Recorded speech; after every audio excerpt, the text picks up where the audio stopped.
Ryan, for people battling anxiety, depression, or the long recovery from a brain injury, when the brain can feel like the obstacle, how can Stoic principles be applied most effectively? Ooh, I mean, I can speak more to the first two than the brain injury. That's not something I have direct experience with. But I think basically what Stoicism is at its core is this kind of distance between you and your thoughts, right? This is similar to Eastern philosophy, but it's the idea that you have the opinion, you have the feeling, you have the dread or the anxiety or the worry or the frustration or the anger, and you're trying to take a second and ask yourself, is this true? Right? Like, you're worried about this thing happening.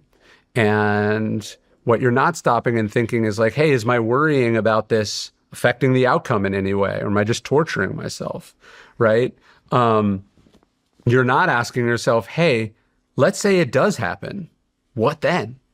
Right? Because oftentimes what we're torturing ourselves with is this kind of vague idea that like, oh, if this happens, that will be bad and I won't be able to handle it.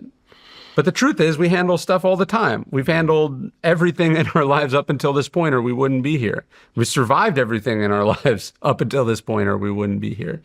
And so Stoicism is it's funny, he said, or he or she said about, your brain is the obstacle. Sometimes the brain is the obstacle, injury or not. Like we have biases, we have patterns, we have things that we make up and they're not true, right? It's based on things that we haven't really worked through. And Stoicism is the idea of kind of working through that. And that's, again, what Mark Aurelius is doing in the meditations. It's not like this magical formula that as soon as you hear it, you don't have that problem anymore.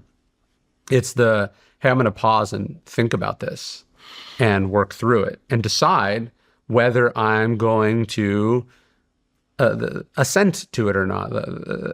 Epictetus, who's one of the Stoic philosophers, he would talk about how, like he says, a good money changer, like a person you would get money from in the ancient world, he said they know how to tell a counterfeit coin from a real coin by banging it on the table. Like they don't have to melt it down to test the melt. They just know, right? You have that intuition, you just know.